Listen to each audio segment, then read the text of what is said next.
It was the anniversary of our 8th year together. Then, a video of my girlfriend being proposed to by her first love went viral. I clicked on the video and saw the rings I'd bought for her proposal now adorning her and her ex's fingers.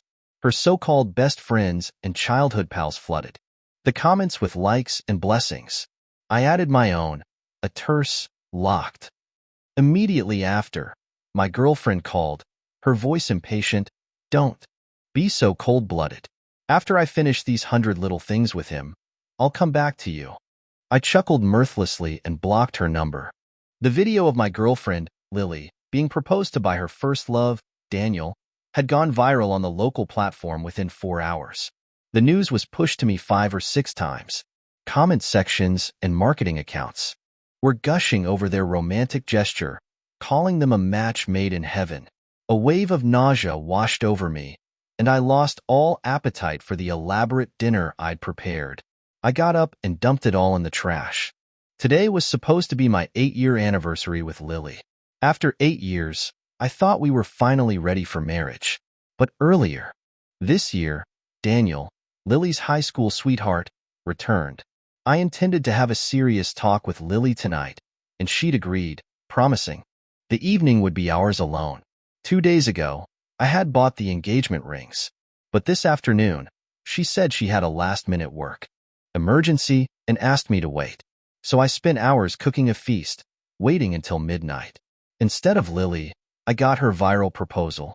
I took a sip of ice-cold water and opened Daniel's social media. Sure enough, there was the green tea charmer, posting the 100th little thing. Let's get married, followed by a photo of his and Lily's fingers intertwined. My eyes locked onto the ring on her finger. A realization hit me, and I rushed to my bedroom. The jewelry box on my nightstand was empty.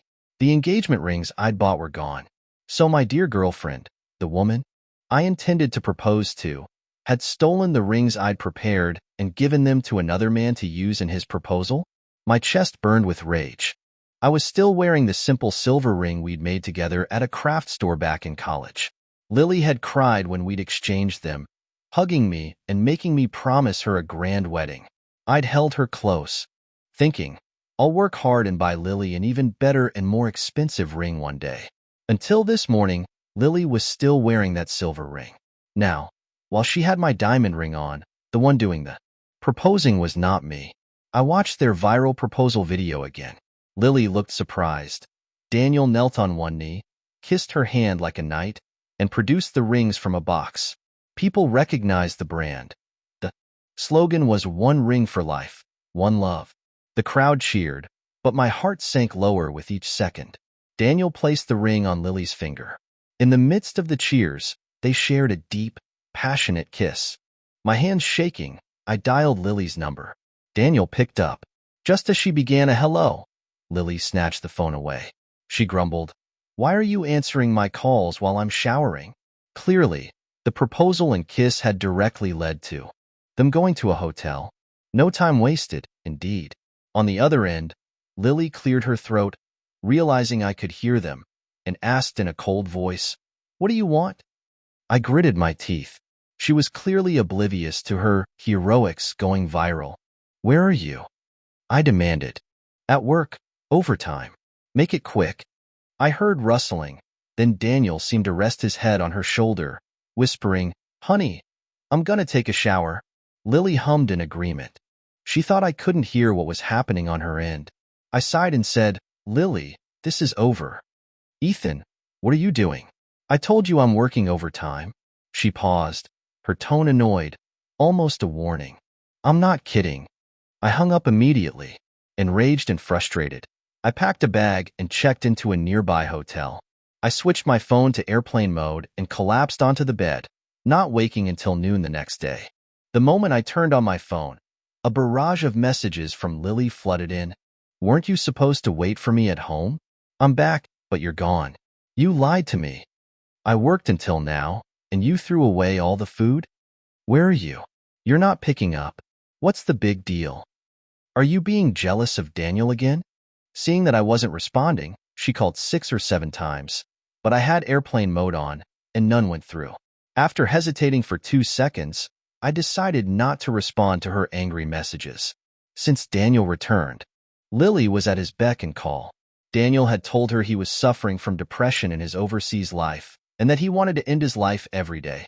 So Lily needed to do 100 little things for him to get better. And Lily had believed him. I was astounded. It sounded like a blatant scam. I'd never heard of depression being treated like that. When I voiced my skepticism, Lily accused me of being cold-hearted. If it hadn't been for Daniel saving her years ago, she wouldn't be with me, she'd said. I hadn't witnessed the nauseating displays yet, so I assumed it was just a few innocent favors between friends. I conceded. At first, their activities seemed harmless, such as grabbing meals and movies, and I could bear it. But my compromises made them think I could accept anything. They gradually became more extreme. Lily was doing his laundry, cooking for him, traveling with him, and even staying out at his place after getting drunk. I could only watch as my girlfriend devoted everything to her first love. Sometimes I wondered if Daniel asked for the moon, Lily would try to get it for him. And when I dared to complain, Lily and her friends would accuse me of being callous and insensitive towards the mentally ill.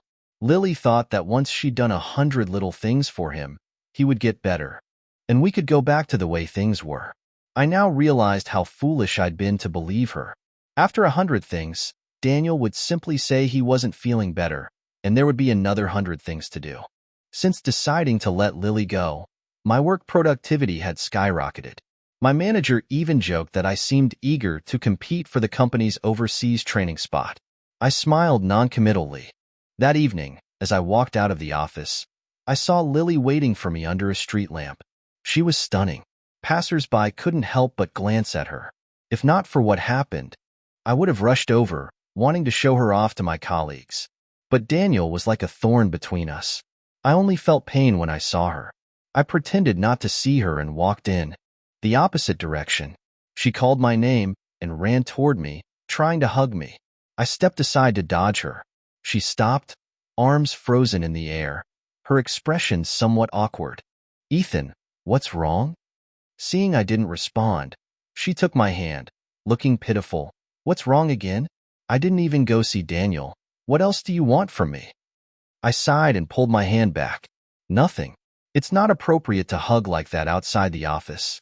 She acted as if she didn't notice my change in attitude. I get it. You are shy, right? We've been together for 8 years. Isn't it a little late to be shy? You remember we've been together for 8 years?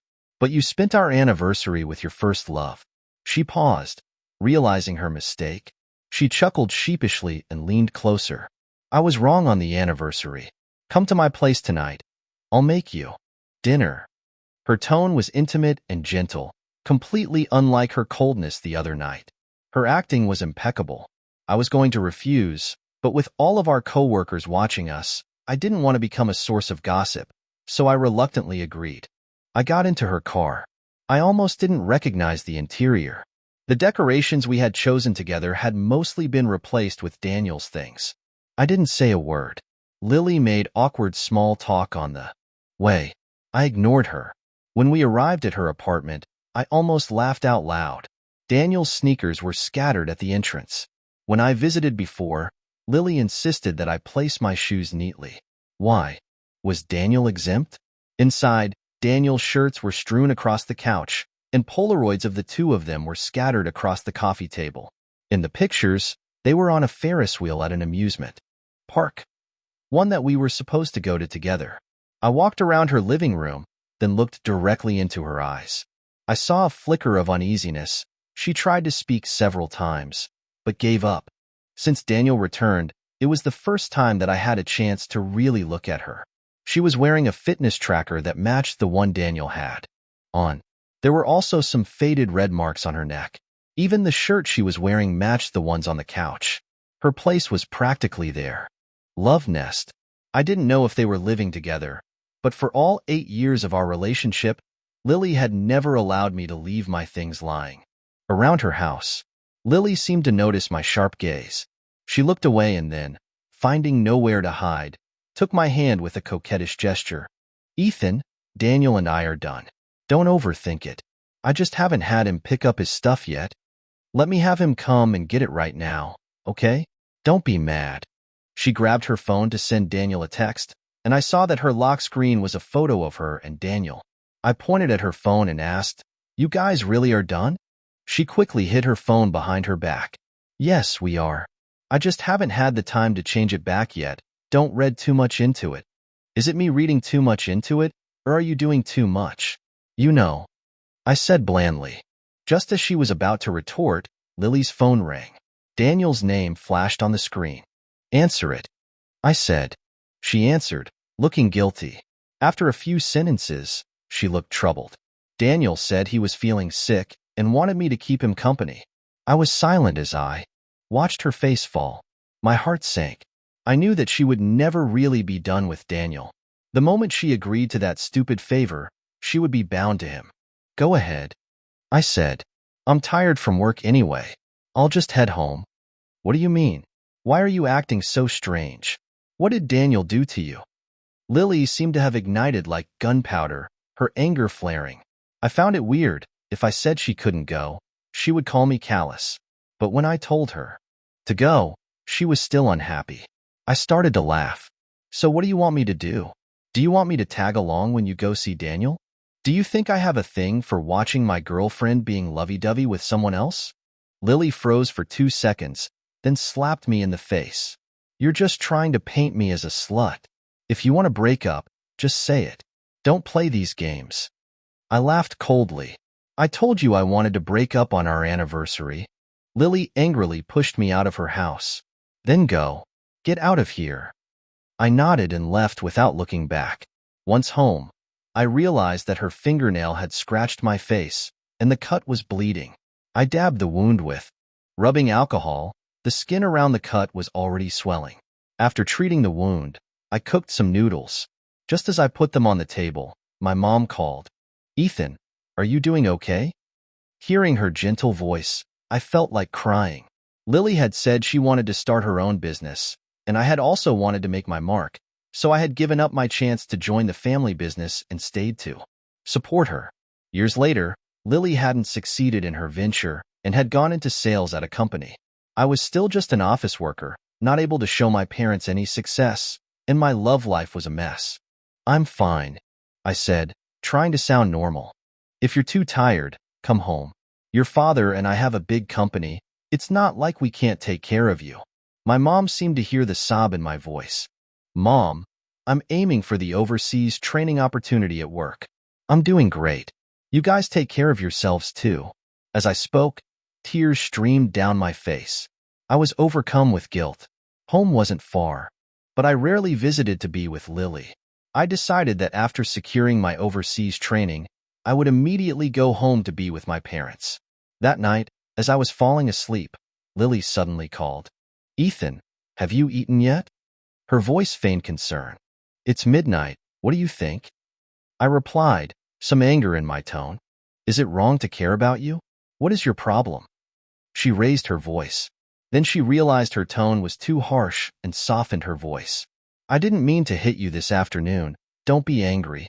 I didn't say whether I forgave her. I only responded with a quiet sound. She couldn't read my tone and stayed silent. Then I heard Daniel calling her on the other end of the line. She hung up quickly.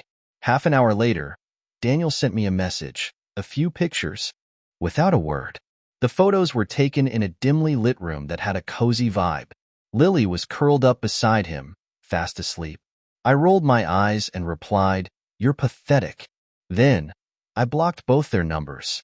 Maybe I should have done that a long time ago. In the days that followed, Lily, uncharacteristically, didn't bother me. Daniel, on the other hand, created a new social media account and added me. I decided to see what he was up to and didn't block him immediately.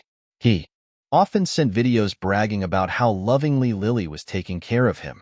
I never responded. He continued his one-sided conversations, treating my chat window like a diary. Their lack of harassment gave me some time to focus on work. My boss saw my effort and hinted that the training opportunity might very well be mine if I kept at it. I hadn't felt proud of my work accomplishments in a while. After throwing myself into work, my performance had improved dramatically. By the end of the month, I had closed 3 deals, making me the top salesman. But before I could celebrate, Lily suddenly called from a strange number. I'd almost forgotten about them. Ethan, it's my birthday party this weekend. Come join us. I want to eat your crawfish. Lily pleaded. She hadn't contacted me for so long, yet she had the nerve to beg like that. I wanted to refuse, but I also thought that maybe it was time to end everything. I agreed, and she sent me the location. I went empty-handed, not intending to repeat my mistakes and bring her crawfish. When I arrived at the private room, I heard Daniel's laughter. I did everything you guys told me to do. When can I be the official boyfriend to Lily? His voice was filled with expectation. Soon, right? Ethan has blocked Lily's number. A female voice chimed in. I recognized it. It was one of Lily's best friends since high school. Daniel thought for a moment. What if Lily can't let go of Ethan? Another voice said, we always wanted you and Lily together since high school. If you hadn't transferred, you two would be getting married by now. Everyone laughed. Another friend chimed in. If Ethan dares to chase after Lily, you should send him even more provocative photos. This group of friends had been with Lily since high school and hated the fact that she was with me. Even though I gave them expensive gifts during the holidays, they were as cold as stone. They remained cold to me, though they never refused my presence. The conversation grew more disturbing. I couldn't take it anymore. I grabbed the door handle and pushed it open. The room fell silent. Everyone's expression turned from guilty to embarrassed. They didn't dare meet my gaze. Then, Lily's sweet voice broke the silence. Ethan, you finally came? Lily's voice was soft. She wore a form-fitting little black dress, with a delicate hair accessory and a birthday cake in hand. I was so worried you wouldn't come to my party. She looked at my empty hands and asked with some disappointment, why didn't you bring me my crawfish? Too busy. I said bluntly. Okay, you can cook them for me next time. She took my hand and walked into the room. I saw a flash of annoyance on Daniel's face. He immediately got up and took the cake. How can the birthday girl carry such a heavy thing? He placed the cake at the table. Beside him, subtly urging Lily to sit next to him. Lily seemed to notice and looked conflicted. After her friends cheered, she sat next to Daniel. Daniel smiled at me triumphantly. I just shrugged and sat at the table nearest to the door, so I could leave later. When everyone arrived, I glanced around and said, why did you stop the conversation from earlier? Everyone avoided my gaze and kept their heads down while they ate. Lily asked, confused, what conversation? Her friends were silent. The room was awkward. Daniel tried to distract her by putting food on her plate. Suddenly, someone said, oh, it was just a joke. Others followed. Yeah, it was just a joke. Ethan, don't be so sensitive. We've been joking like that since high school. I smiled. I recognized that voice. So, if that's how you joke, then I guess you wouldn't mind seeing your boyfriend being close with another woman? The woman was stunned. She didn't expect my direct question. Then, slamming her hand on the table, she stood up. Ethan, what's wrong with you? Are you trying to cause trouble on Lily's birthday? Lily turned to me. Don't start. Can you show me some respect on my birthday? I slammed my chopsticks down. And why am I the one starting things again? Daniel tried to protect Lily. Ethan, I know you were upset with me, but it's Lily's birthday. Can you stop targeting her? If you don't like me, I will apologize to you. Daniel went to get up, but Lily stopped him. Ethan, what's wrong with you? You've been acting so cold since you came in. If you didn't want to come, why do you have to act like this? Daniel and I are not together. I can't explain things to you when you act like a jealous husband. She and her friends excelled at emotionally manipulating me. I sighed. I wanted to leave, but then I saw that Daniel was wearing the ring I had bought. My anger rose again. Lily, do you think I'm an idiot? Can you explain why the engagement rings I bought are on you and Daniel's fingers? Lily was speechless. She looked at her ring. The sparkling diamond seemed to burn her eyes. I continued, you gave the engagement ring I bought to Daniel so that he could propose to you. You two kissed in front of everyone. That's nothing too? I turned to the woman who had just been offended. And, I assume you wouldn't mind your husband kissing other women, right? She stuttered. unable to speak. Everyone was stunned. They had always seen me as a pushover. They never expected me to lash out like that. After the proposal, after the kiss, you went to work? Lily, when did you transfer to the hotel chain? Every question turned her face paler. She rushed to my side, her voice urgent. Ethan, it's not like that. I don't know where you heard this, but it's not the way you think. Then what is it? You guys spent the night in a hotel, looking at your glow in the dark watches? I countered. Lily was crying, tears wetting her eyelashes. In the past, I would have held her close and forgave her. Not anymore. Our relationship had officially ended on our anniversary. We had survived 7 years, but it died in the 8th. I looked around. You wanted Lily and Daniel together, right? Fine. I will make your wish come true. I took off my ring and tossed it into the red wine. The wine splashed out of the glass, like tears. There, your ship has sailed. Are you happy now? They were shocked. Nobody said a word. I was filled with disgust. 8 years of love and effort had just become their joke and Lily's betrayal. Lily, if you thought my breakup talk was a joke, I am officially ending it now. I walked out. Behind me, I heard Lily cry out, Ethan, don't go. You can't break up with me.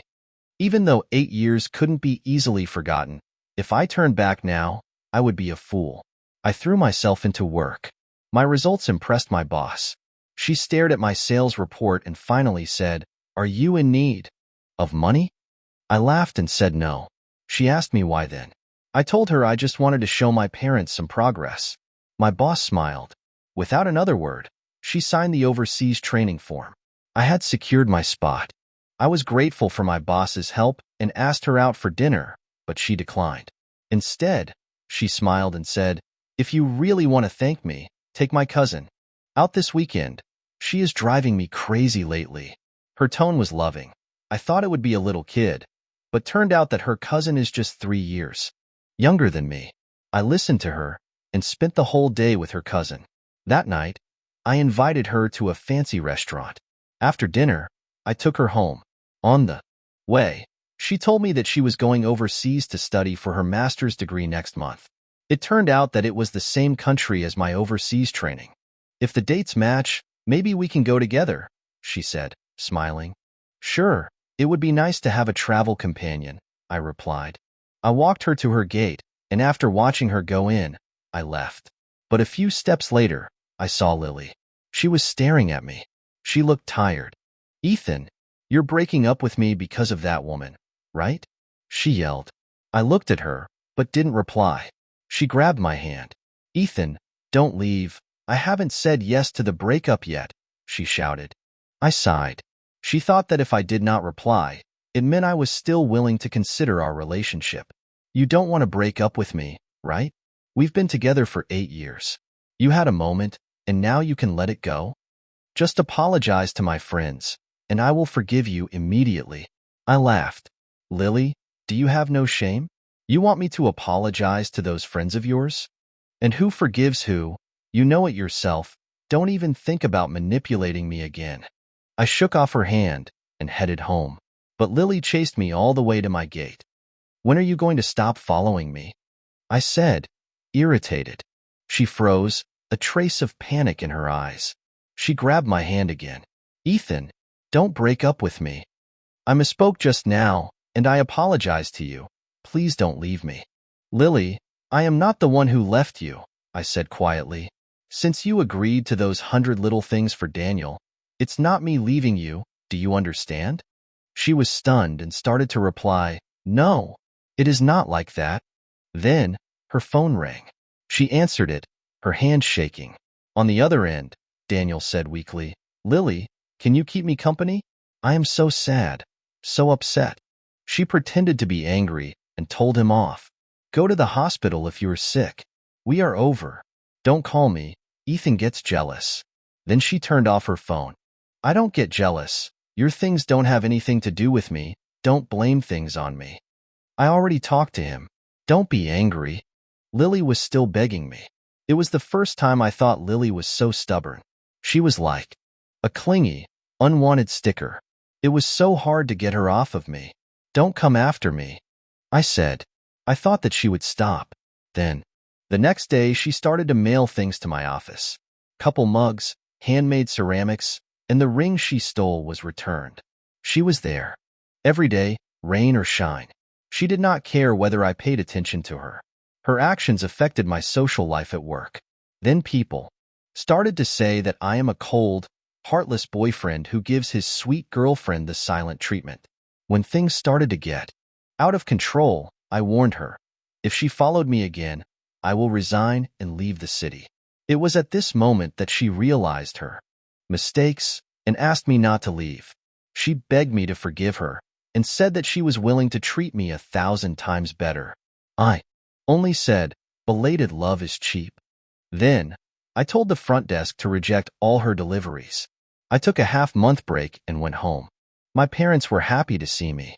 They prepared a feast of all my favorite dishes. I told my parents that Lily and I had broken up. My mom sighed. I thought you were troubled when you called. I told you that you were not a good fit for each other. You did not listen. Now you know.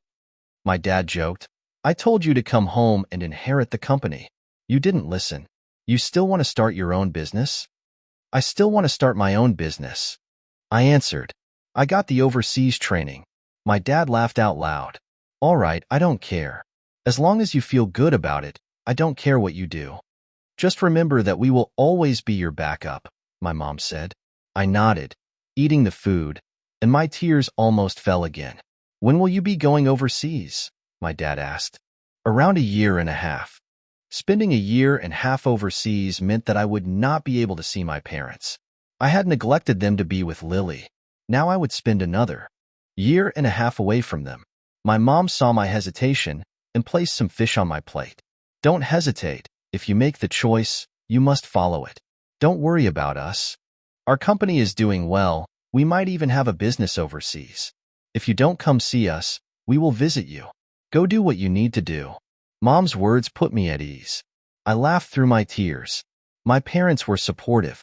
I should not doubt myself. I needed to trust that my parents would have my back.